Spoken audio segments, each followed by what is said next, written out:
I just wanted to take up time to say thanks to Seminary Dropout. It's meant a lot to me over the years. Congratulations on 100 episodes. That's awesome.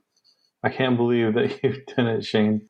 I just want to say that it's meant a lot to me in helping me explore my faith, helping me to feel validated and feel a little bit more normal for wanting to explore my faith and wanting to understand things from different perspectives. Sometimes it's very hard in Western Christianity to see things from different perspectives and understand things from different perspectives. And following Jesus in this environment, in the Western culture, in the United States is really, really hard. And it's hard to continue doing that when everything around you is pushing against it. And Seminary Dropout has always been that place that has been the place where I feel safe to do that. And everything is really awesome. Thanks a lot, Shane. Thanks for all these episodes you've done, and hope for many more. Thanks. Thank you, John. That was very kind. So, for the 100th time, you're listening to Seminary Dropout.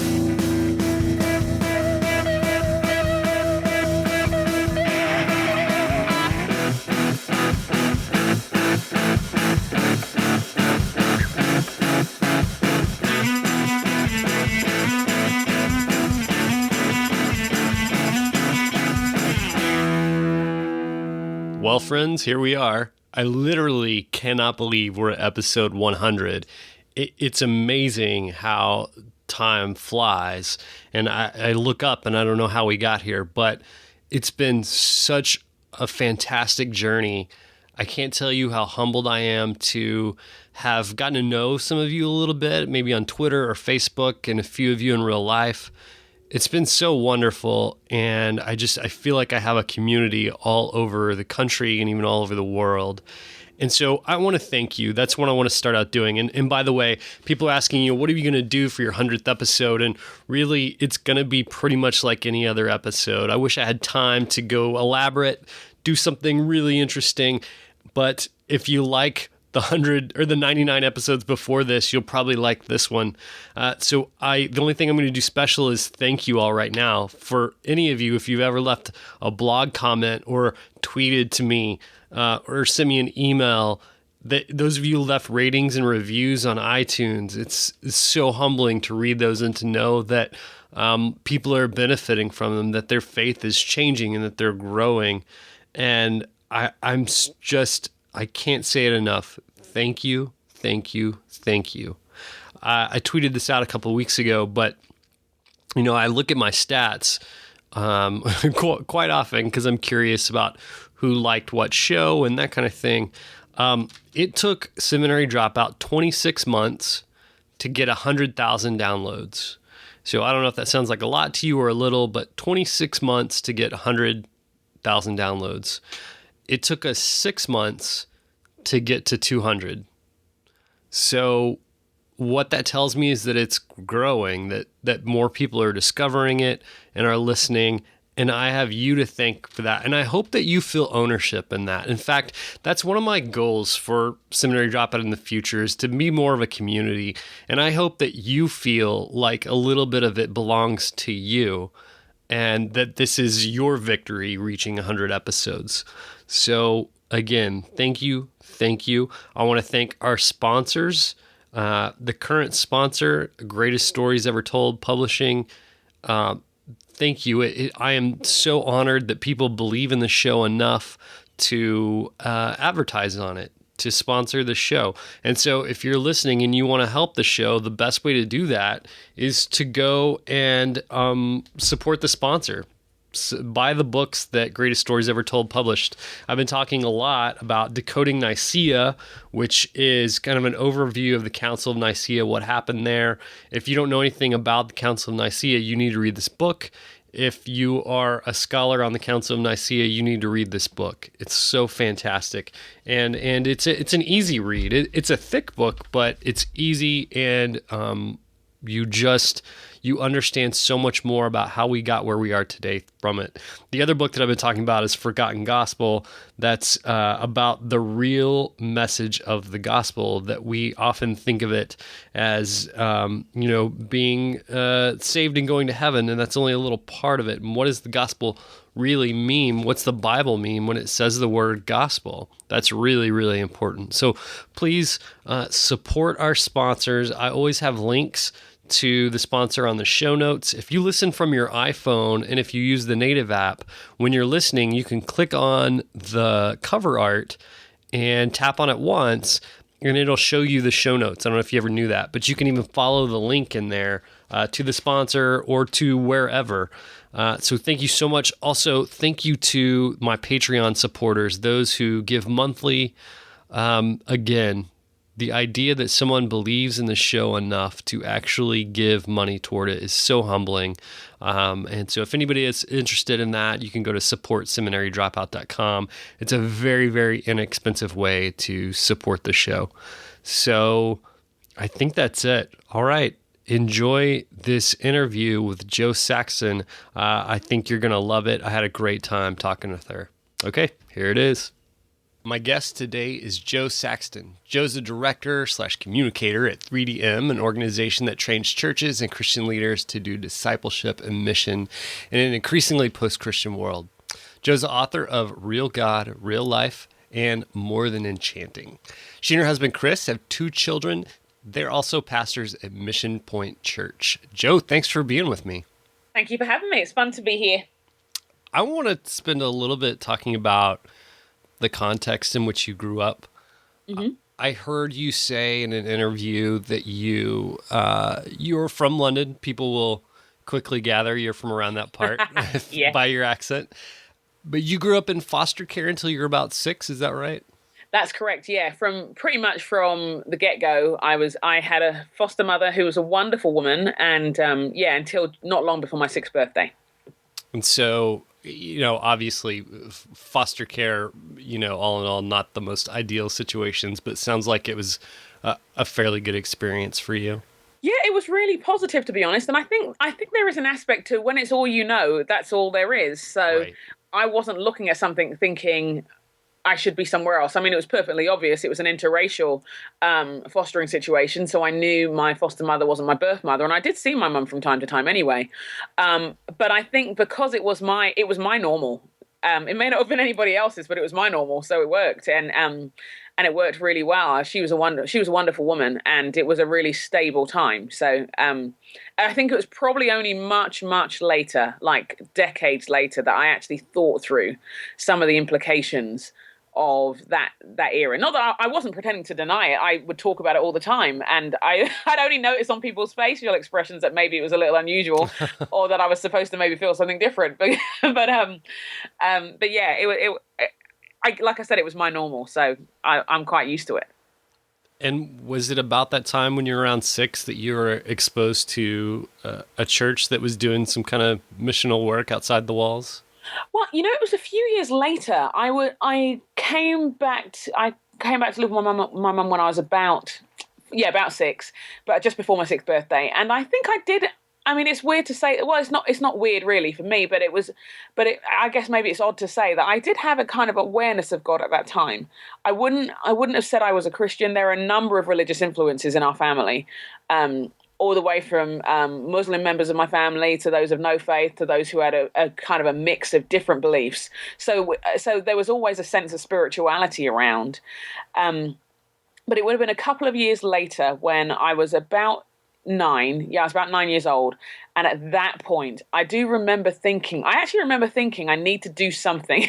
I need to do something. And I decided to learn, what did I decide to learn? The Lord's Prayer and Psalm 23. And I used to say them to myself every night, thinking, all right, is this working? Is this working? and yeah, I think what happened was there was a church in the neighborhood, a Methodist church, who were very engaged with the local community and trying to find ways of sharing Jesus with the local community. it was whilst for some within the church it was what can we do to bring the people in, there were a couple of couples who were very much, how do we go to the local community? And it was in that context that I encountered Jesus through them and became a Christian. Yeah. So what exactly were they doing that made contact with you? They had some kids events and stuff, and someone from my class at school invited me and said, "Oh, you should come along." And I remember going along on a Monday night to, I think it was called Junior, like, I don't know, innovatively called Junior Club or something, or something like that. And it was games, and it was just stuff for kids our age. You know what I mean? It wasn't an unfamiliar thing. There were lots of after-school clubs in our community, so it was like another one of the after-school clubs. And it wasn't and we're a Christian after-school club. It was an after-school club that was run by Christians.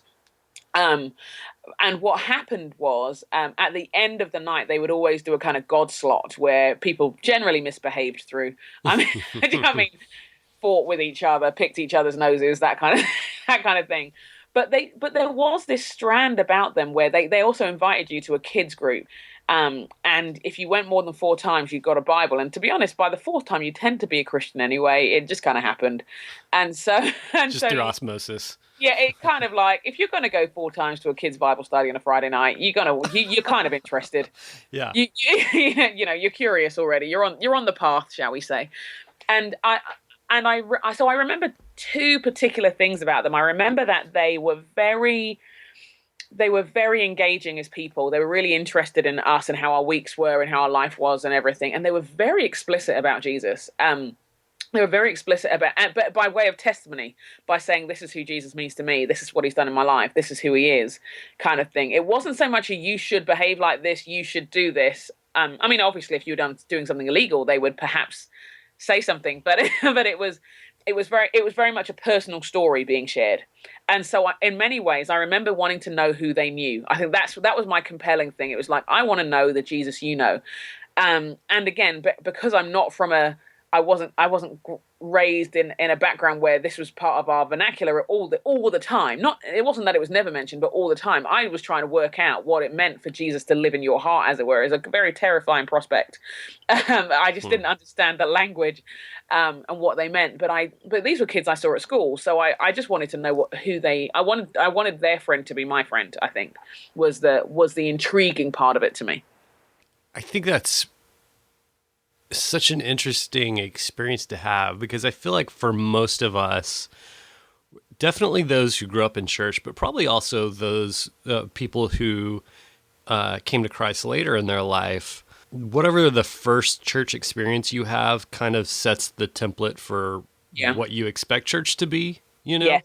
Like we kind of think of whatever our first church experience was, like that's the default of church, and if whatever's different from that is like a deviation from what church is, right?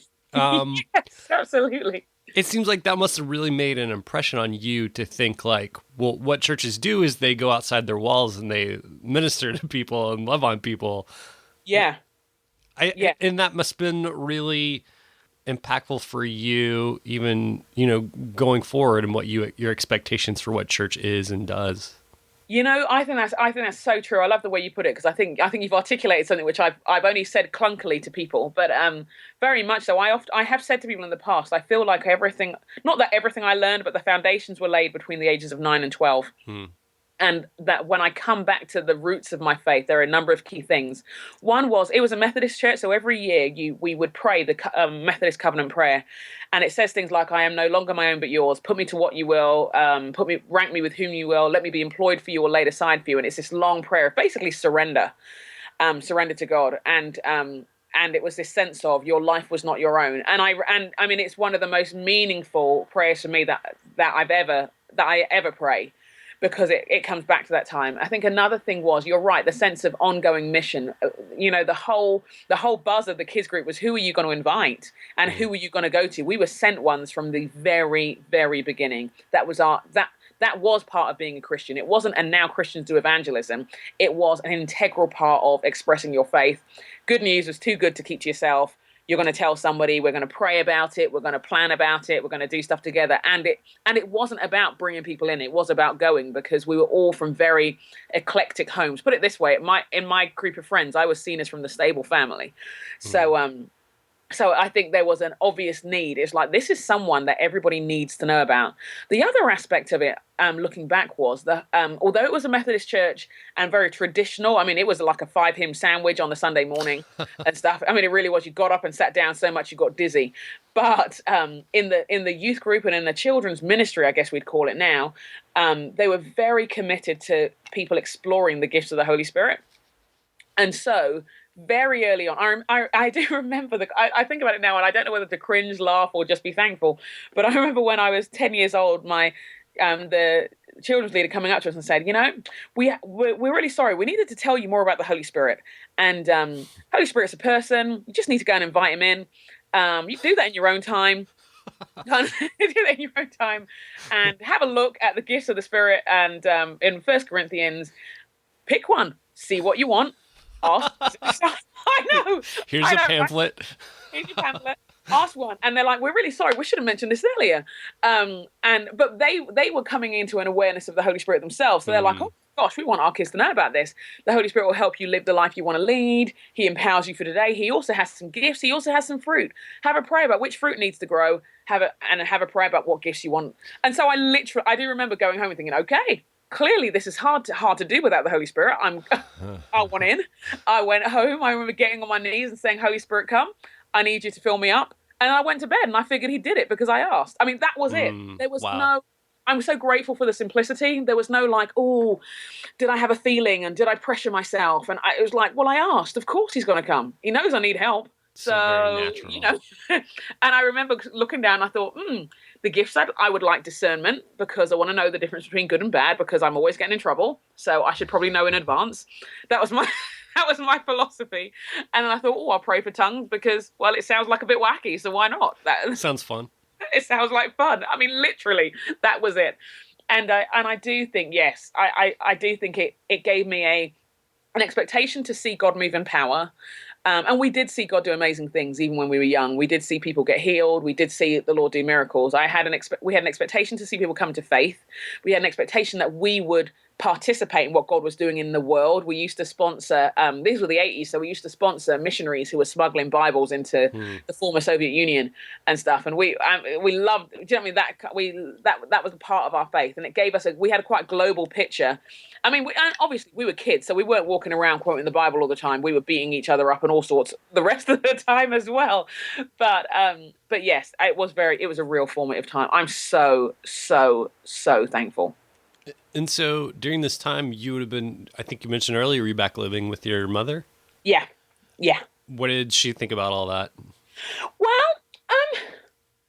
I think she was fine because I wasn't really doing anything bad. Yeah. Now, there's a slight complication in that my mum has another set of religious beliefs, but for as long as it wasn't a conflict, it wasn't okay. So, we didn't really talk about it much, to be honest. I think that was the place where it was probably the strangest. Because if you ask my mum if a number of questions about faith, that she'd probably embrace a number of things. So there wasn't any conflict at the time. There wasn't any. I mean, there were all kinds of conflicts within our house, but the faith was the least of the issues, I think, really.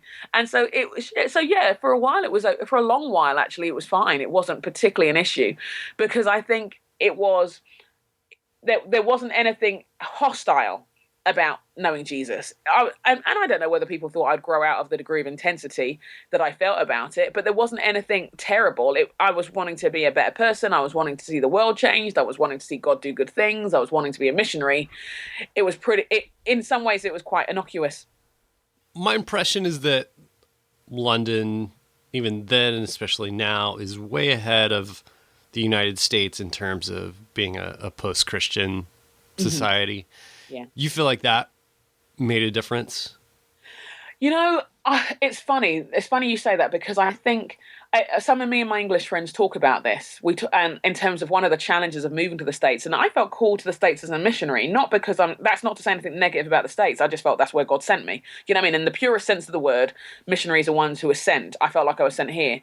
And I think one of the reflections me and my English friends have is there are certain things where you're really made aware of how different the cultures are.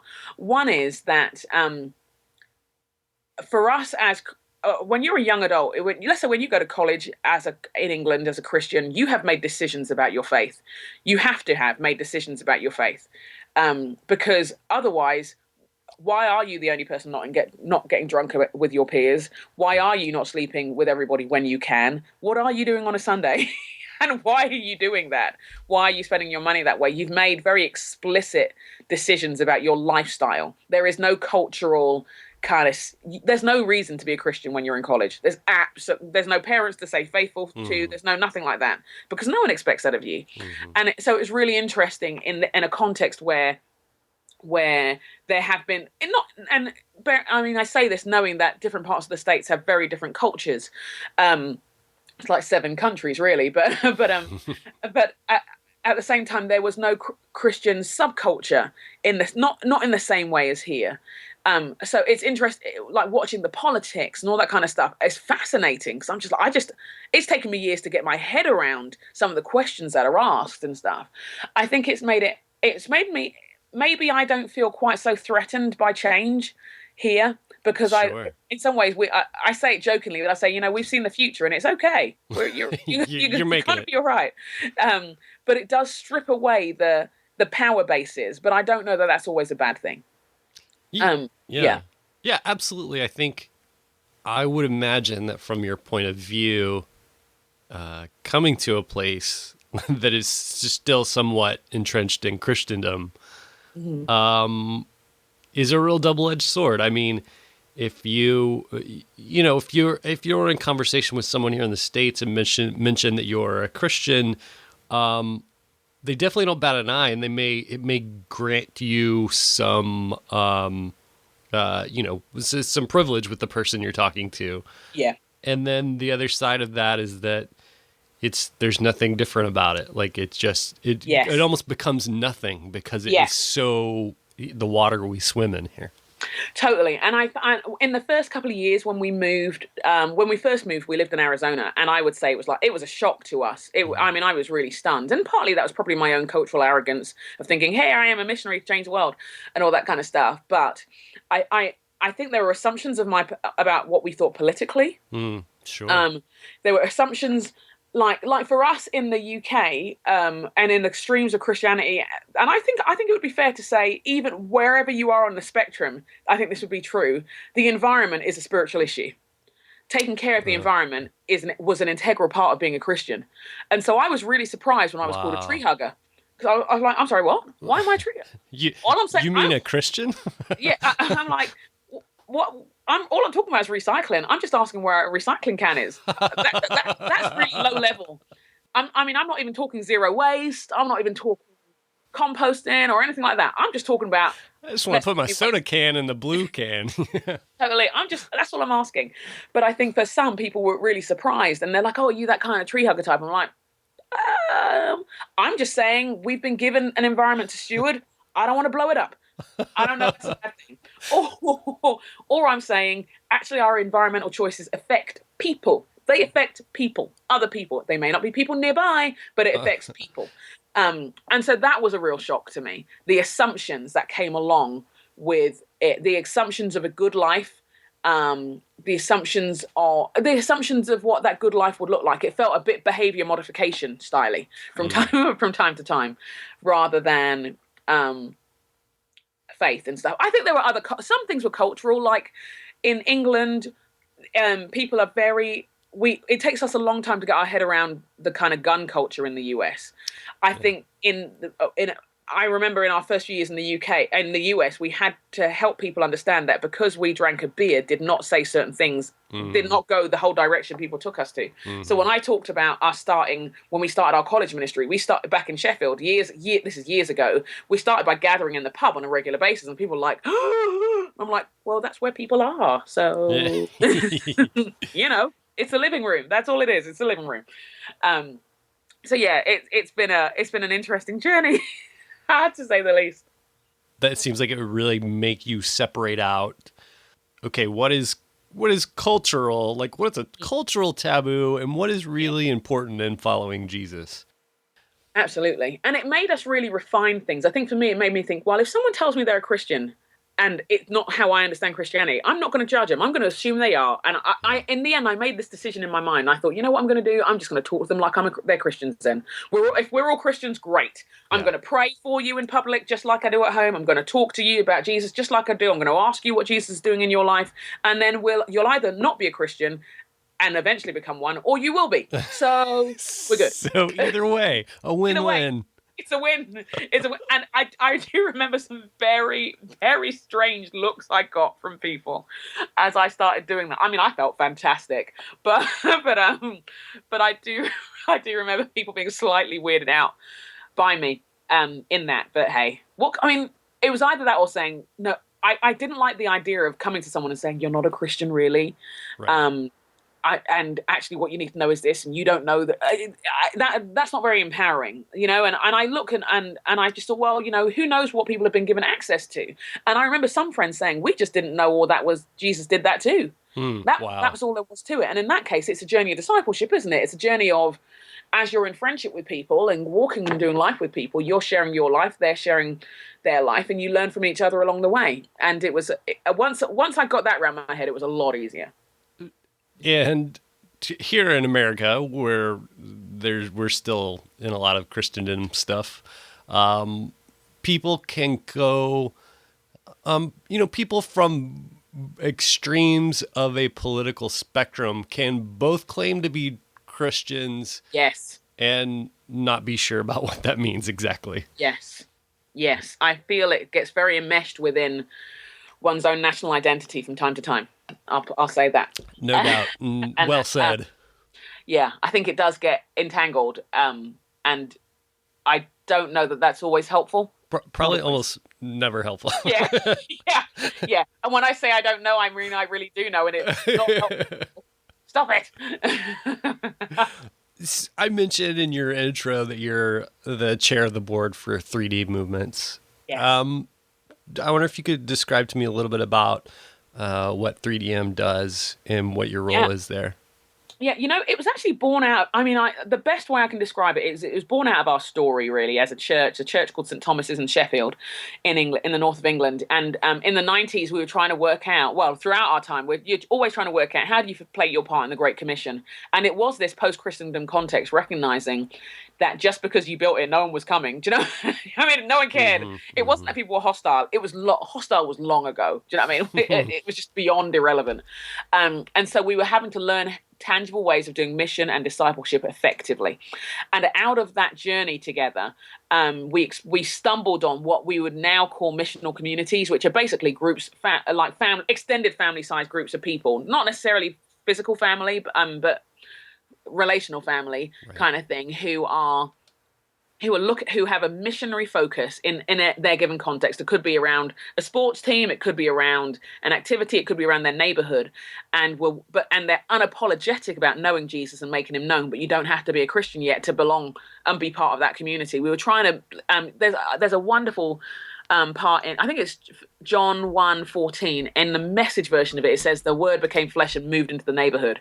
And I think that's a really wonderful illustration of what missional communities try to do, where we try and flesh out who Jesus is and what he's done for us and live it in the neighborhood. And we use both words and actions and stuff. So basically in our time in Sheffield, we were exploring that, and we saw a number of people come to faith from all walks of life. And alongside that, we saw a number of people within the church family, unleashed in their calling, unleashed in their gifting, recognizing that we're all everyday missionaries. Now, in that, we made many, many, many, many mistakes, and it really was a move of God. It was really the grace of God who led us as we sought to reach out to the city. But 3DM was basically born out of people asking, how do you do that? Sort of, what's your story, and how can we? Are there tools you've got from your story which we can incorporate into our story? That's effectively what it was. So we, when we came here initially, like I said, we were in Arizona, and there were a group of us, and led by a guy called Mike Breen, who founded 3DM. he and his wife Sally founded 3DM, and basically a number of pastors would say this is going to be really important for the West. This is going to be really important for Washington. Apparently Washington's really godless. I just thought it was really green, but this is going to be really good for California. And after maybe a year or two, no one was limiting it to the West anymore, because I think they were just recognizing the sheer rapid nature of a post-Christian world.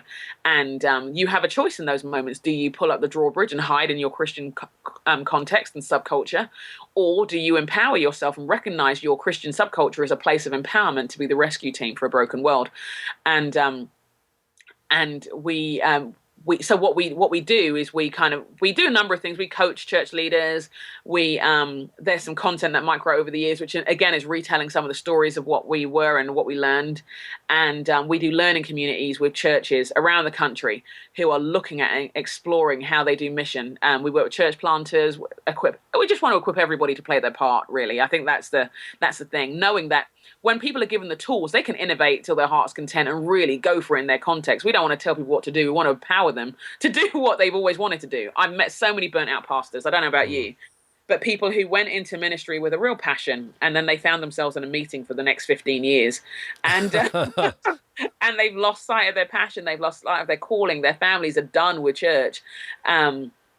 And they either want to give up or they want to, do you know what I mean? They got caught in the politics, and I get it. I mean, my goodness, I get it.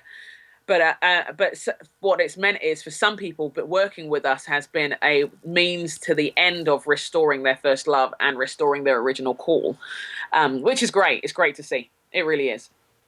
You had a great piece in Christianity Today a while back about balancing family and ministry. Mm-hmm. And I mentioned you and your husband both are pastors at your church. You've got 2 daughters. Mm-hmm. That's a lot. And the church is fairly new. So I know that, a church plant takes more care, more, there's more of an incubation process going on there. Mm-hmm. How have you and Chris, kind of negotiated those waters? Yeah. I think it's one of the things that we've done is that it's something we come back to regularly with every chapter, every season that we're in. We have a big team. And we're all bivocational. Partly because that's just what we felt we wanted to do at this chapter of our lives. I don't know it's always going to be like that, to be honest, but it is right now. So that provides opportunities and limitations, and we've had to pay attention to the limitations. So one thing for us is when we look at the life of Jesus, we see that he's like a community of people on a mission. He's like an extended family unit. Same with throughout the New Testament church, you have Paul and others greet the households of faith, and I think the Greek word is oikos, which refers to a family unit of blood and non-blood ties. It's a socioeconomic unit. But they move as a pack. And I think, I don't know how people do leadership without moving as a pack. Honestly, I don't know how. I don't mean that in arrogance. I don't know how you survive. So there are people who, there are lots of people in our life. There are lots of people in our life who we consider, who are friends, who are like family. And I suspect that because our biological families are across the ocean, we've worked particularly really hard on that. We want our kids to, when there are times when we're not available and we're doing stuff, that they don't feel they're babysat. We want them to feel like it's people they love and who love them and know them. And it's enriched our lives. So there are a number of people who we've been discipling who are young adults. Now I say they're not young adults, they're just adults now. They have to face it.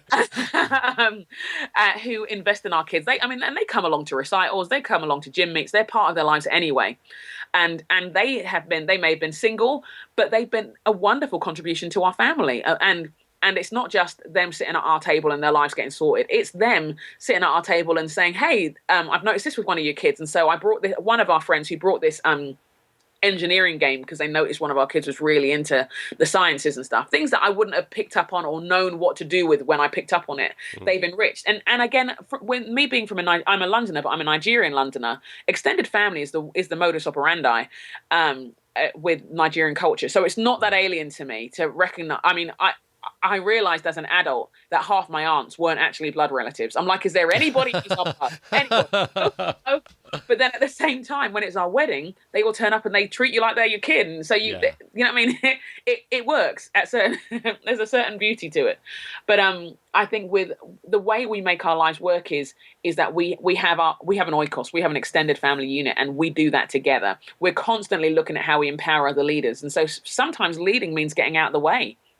Not doing everything, not being upfront, but actually cultivating other people's gifts. So that's one piece.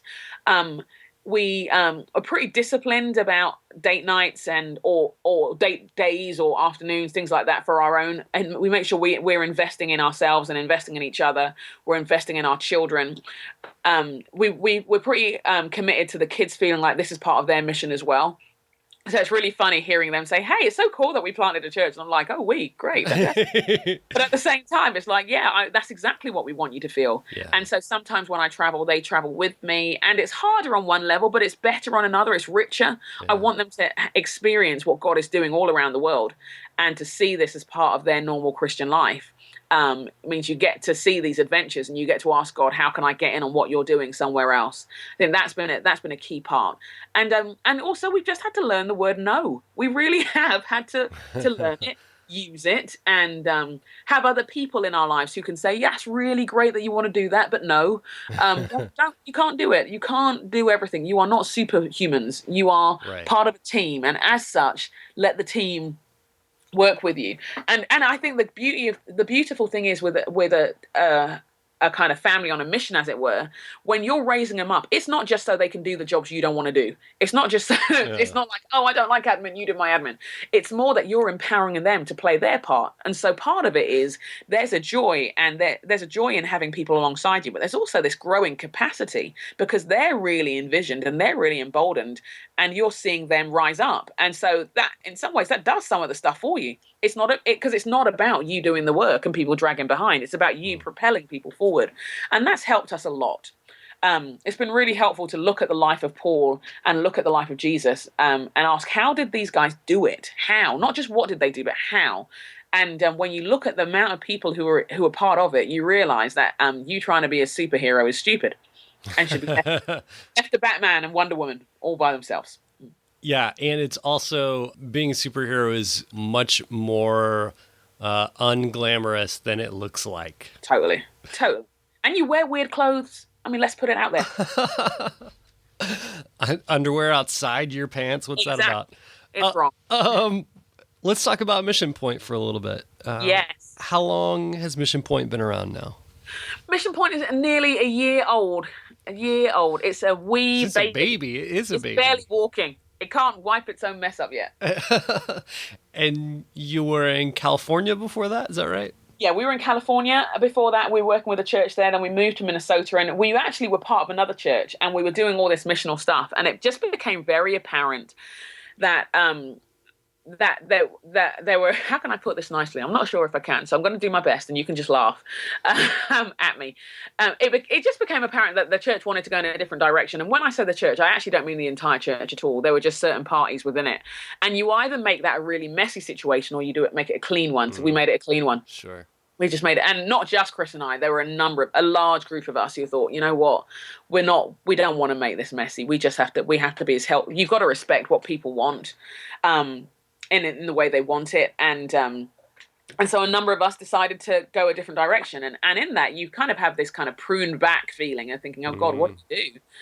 And when we moved to the Twin Cities, we remember feeling like the Lord was saying to us, this isn't just for you. We're calling here the kids. This is where they're meant to grow up as well, and so we knew they have great friends. We get on really well with our neighbors, all that kind of stuff, all the kind of missional things you want to do and be. And so we gathered together with our friends who had also left the church that we were part of and said, what do you want to do? And they're like, well, we want to do what we always felt called to do. We want to play our part in the Great Commission. And it kind of gave us two thoughts. The first thought was, is this weird? Do you know what I mean? Is this weird?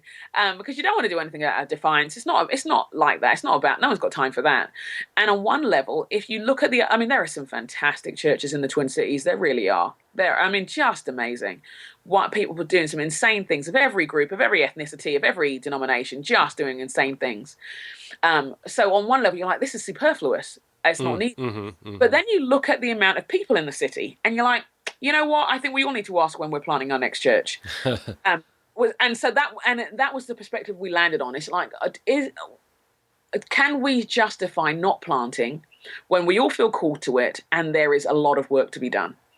There are a lot of people who don't know Jesus, and we need as many different ways. And when I say we, the church nationally needs as many different people doing as many different styles, as many different incarnations of what they understand to be church as possible, so that it's a robust fishing net that catches as many people as possible. And that's where we landed. And so once that had landed in our hearts, we felt pretty peaceful about it, really, and just got on with it. And now we meet in a movie theater, and it's awesome. It's fun. What is your role there at Mission Point? Oh, this is the $60 million question. The reason why I say that is we're all talking about this a lot at the minute. I mean, for Chris and I, we kind of founded it, but again, I guess we have a core leadership team, and so I kind of head up that team in many ways. But we know each other so well, it actually feels quite flat in its leadership. And we see it more. It's definitely more a function than a hierarchy right now, and. But right now, I tend to kind of think, okay, what's the vision? Where are we going? What's God saying to us? I kind of hold everybody's feet to the fire on that piece. I speak at it and lead some of the gatherings. I don't preach all the time, because we've got a really strong team of people, and that's one of our values, that we're not trying to be a church where people come and sit under one person speaking, and not that we. And again, that's not criticism of anybody else who does that. That's just not we're called to do in this chapter of our lives. We may do in years to come. Right now, we felt it was important that there was a team of teachers. So I function as one of that teaching team. I lead from time to time, but by virtue of my other work, where it takes me to different places, it means I'm not always very present. So a lot of what I do is with the leadership teams themselves, and processing as we work through vision, as we work through strategy, and all of that together. That would probably be the thing I do most often. I listened to one of your sermons on your website, and it was fantastic. Well, thanks. It was great. No need to be embarrassed at all. I'm curious when you started speaking and when you realized that you had a gifting in that area. Well, my first talk, I was 12. I was 12, and at that Methodist church that I was part of, and it was the Sunday school anniversary, and everybody got to take a piece of the service. And they, some of the kids were the worship team, and some of them did the testimonies and that. And they said, Joe, why don't you do the talk? And I did. And I'm glad it wasn't recorded. And it was on the gifts of the Holy Spirit. I remember that. And it was a fun evening. And I didn't do it again for a while. I think the next time when I was 16 or so, I remember being at some kind of Christian camp. You know, the ones in those worship times when you say to God, you'll do anything. It was one of those moments. Yeah. And I just felt reminded of that moment and called to speak again. I thought, no. And by 16, at this point, I'm very self-conscious. I'm having a horrible teenage season, i.e. from 13 through to 19. Absolutely rough. And I'm like, this is not going to help at all. So I'm like, God, I don't want to do it. I don't want to do that. But I remember foolishly telling my youth leader and him saying to me, you know what, let's just try. And so he would speak at things and get me to speak with him. And the Methodist Church had this really cool local preachers training thing. So I just went along with that and I did it. And it was weird. I kind of was going through the motions in many ways at that point. And I think for the next few years, I'd be speaking to 5 old ladies in one church and 7 old ladies in another. I mean, it was fantastic. They were gorgeous women. And but I was just getting on with it, really. And it wasn't probably until my mid-20s when I finally had got past myself and my insecurity and my fears enough to own it. I'd spoken a lot by then, but I think I was just nervous. I was nervous. I didn't want to have the arguments about whether a woman could speak. I didn't want to have the arguments about whether it was right, whether I was too young or too this or that, the other. So I just didn't bother. and then after a while, the leaders at the church I was part of in Sheffield, in St. Thomas's, they've just said, you know what, we're just going to put you on the schedule and you can work out your ranks somewhere else. So I just got on with it at that point. And took it from there. I love it. It's always a privilege. It's always a lot of fun. Now that I've kind of settled in my own skin, it's a lot of fun. Before, it was terrible, and I used to be physically sick beforehand, but that's another story. Did that just come with time, being more comfortable? Yeah, I think it came with time and encouragement and probably a bit of surrender as well. I think there were I think time just to get used to it. There were a couple of things I needed to do. St. Thomas's was a great church, but it was a very monocultural. So, and it was very white, and I needed to look at a way where I could be me. What did it look like to preach as a woman of color? Were there certain things I would say differently? Were there certain ways? And I think sometimes I would probably say for women of every race that they often, when they start out speaking, sometimes in certain contexts they can feel an extra responsibility. It's like, don't mess this up now, because you mess it up for every woman. Right. And so and for me, I felt like, don't mess it up, because you'll mess it up for women, you'll mess it up for black women, you'll mess it up for young black women. And I'm just like, oh my gosh, I don't know if I can do that. That's a lot of pressure for someone very young.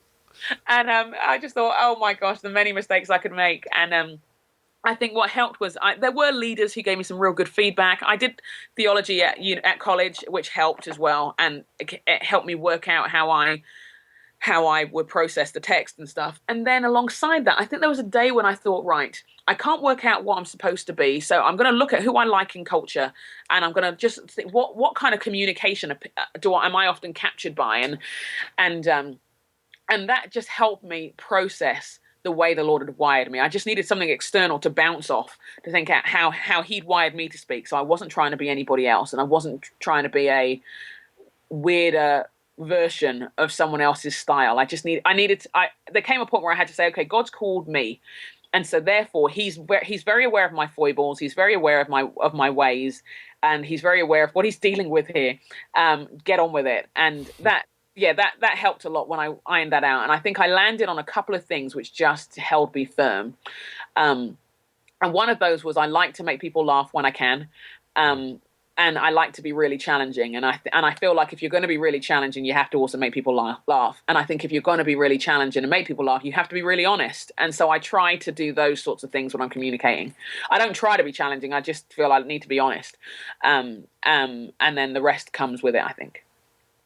You mentioned the challenges of feeling like you have to represent women and women of color. Have you, throughout your church experience, have you felt like you stick out for those reasons? Or I notice, on your church's website, it seems like there's like kind of a predominantly white crowd there. Yeah.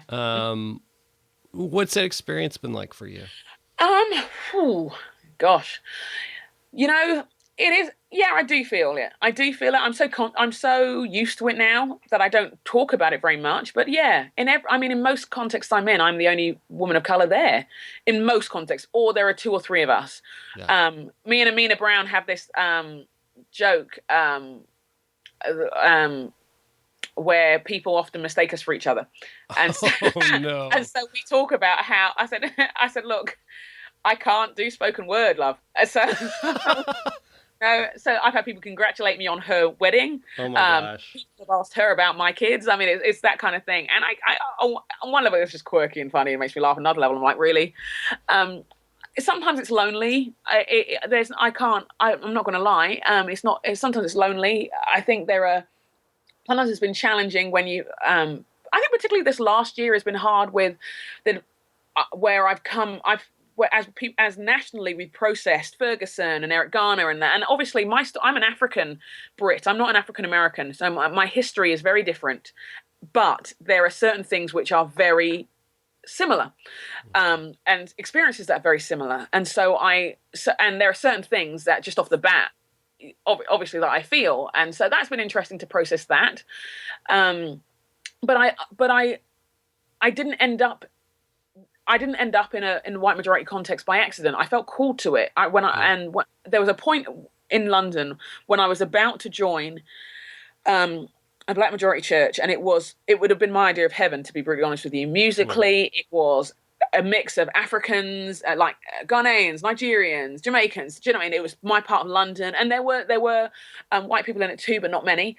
And I was desperate to go, and I just felt really challenged to and I thought, Lord, come on. I thought, I just need cut me some slack. And I just felt like the Lord said, would you be willing to be somewhere else? And I thought, no, I'm not. Actually, I don't want to be willing to be somewhere else. Thank you very much. I'm actually wanting to just kind of cozy in, and I felt, and then I just felt like, well, heaven was going to be real diverse, so I needed to get used to it. And I think that initially was a very utopian. I mean, I was 15, 16 at the time, so I thought, okay, let's do it like this. Heaven's going to be diverse. We're going to do diversity. And I was naive, and I was young and innocent, and I wasn't aware of quite how costly that would be in each chapter of my life. And it has been very costly. It's been very costly. I don't regret it because it's obedience, but it's been costly for sure. I say that, but equally as well, I would say that there have been conversations I've been able to have with people, and opportunities to talk with people. Particularly since living in the States, actually. I think the States is a very interesting beast on the stuff with race, and the church in the States is. It's been amazing and a real privilege to be able to talk to people and have some very, very honest conversations. And I don't know whether because I am a woman of color, but also not from here, people find it easier. I don't understand it.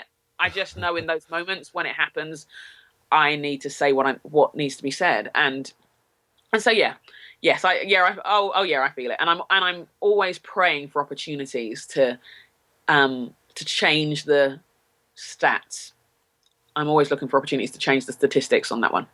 Which stats? The women of color as pastors, women of color inside a certain subset of other people, all of the above. I think. Yeah. I think. Yeah. I mean, in the church context, yeah, as pastors. Oh, and the truth is, Shane, there are loads around. I mean, I stand out with the accent and all, but there are loads of women of color, pastors who are of a range of ethnicities: African American women, Latina women, Korean women, or other ethnicities, First Nations women who are living and leading and serving, and it's going to be an honor to make a lot of introductions, put it that way, to the secret weapons the church has had that they've never really known and they've not really acknowledged to this point for whatever reason. I think I'm looking forward to the chance to meet people and just to scream their name, to be honest, and to see ways in which we can ensure that the church receives the benefits of the broadest range of leadership that actually does exist in America. Well, Joe, I've had such a good time talking with you. Thank you so much for spending time with me. Thanks for having me. It's fun.